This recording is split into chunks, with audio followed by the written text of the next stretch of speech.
I think that Trump is probably very worried that Nikki will have a late surge. I think that we don't know, as you noted about the polling, is remember that New Hampshire is an open primary state. Unlike Iowa, where you had to be a Republican to caucus, here anybody can vote for anybody. Remember, the Democrats don't have a primary this year. They moved their first contest to South Carolina. So you could have a whole bunch of Democrats and independents rolling across the aisle to maybe vote for Nikki Haley just to upset the apple cart. And I think that's why you see that Trump is going after Nikki Haley, calling her Nimrata, all of these things, which I think... Calling her by her name. By her name, but there's Isn't a reason... that insane? But there's a reason he's doing that, because what? The Republican Party is majority white, majority male, right? And he wants to show that she is, quote, the other. My goodness. Juanita, South Carolina revived the Biden campaign in 2020. Just as we were talking New Hampshire, I was thinking back to the last primary where people thought Joe Biden was out of the game. Is that Ron DeSantis' strategy here? I doubt that black voters are going to come to save Ron DeSantis' campaign like they did for President Biden in 2020. But what I do think DeSantis is trying to do is poke holes in Haley's strength in what should be a home court advantage. He's actually wagering that doesn't exist. But let's be real about why he's wagering on South Carolina.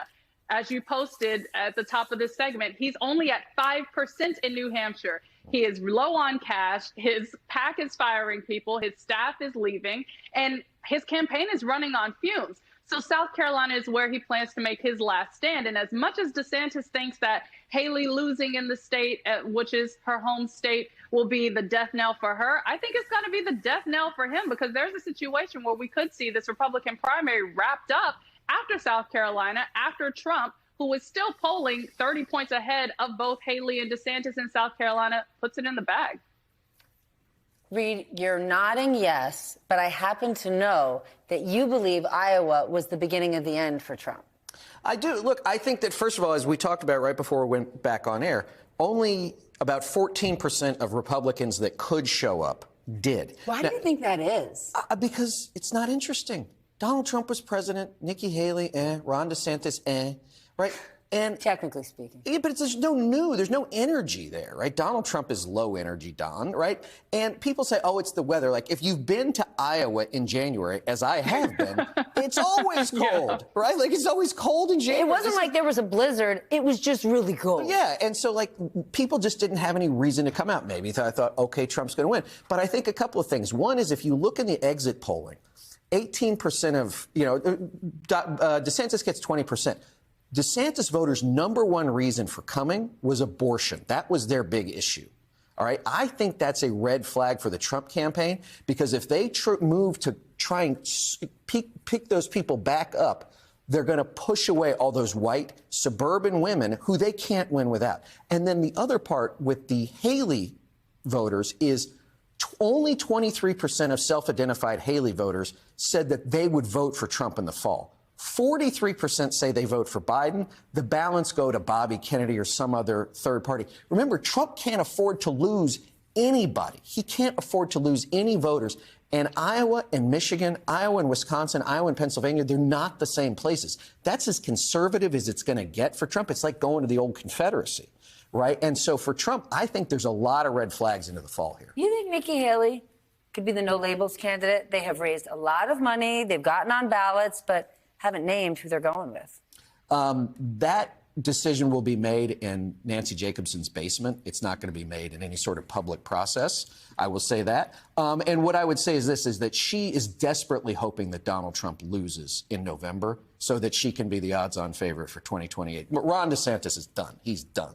He's a terrible candidate. He will never do this again. My guess is the last place in the world he wants to spend the next 3 years is the governor's mansion in Tallahassee, but that's where he's going to be. And so what I would say is this, is that No Labels is going to find it very difficult to have anybody who is reputable. And even if they did, they can't win. All they can do is help Trump.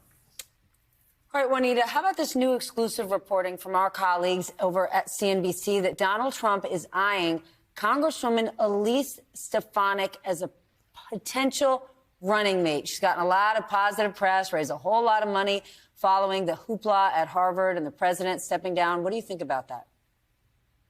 I mean, of course, this is something Stefanik would be frothing at the mouth over. She spews Trump's rhetoric. She does his bidding on the Hill with these sham investigations. So, of course, she's going to volunteer for this apprentice-like audition to be the VP for Trump. I am curious, though, to see how she does perform on the trail side by side with Trump in New Hampshire. I understand she's been invited out to campaign with him. But I'm also curious about how quickly and when he will turn on her, just as he has every other ally who has sacrificed himself to stand in his good grace, to try to advance their careers, only to find themselves being shown the exit. Like, he's done it time and time again. And so while Stefanik has spent the past few years modifying her entire brand and reputation to become this MAGA queen, like, the reality is there's nothing good for you there. There is nothing good for her there. Like a moth to the flame. Reed, what do you think? I think, one, she's too smart, and he won't like that. I think he wants somebody who's going to be completely Right. and totally. Isn't that a crazy sentence that you just said right there? You know who we're dealing with. Yes, right? but let's just say it one more time, right? You're somebody running for president of the United States, and you're looking at potential VPs, and the answer, too smart. Right. It needs to be total obsequiousness, 100%. And also, remember, think about this. Let's say she gets picked. The next day, Mitt Romney goes, Elise Stefanik was the smartest person who ever worked for me. She's the smartest Harvard graduate I could possibly imagine. George W. Bush says, wow, she was great. She was great for my administration. That is a double kiss of death. Right. He hates all these people.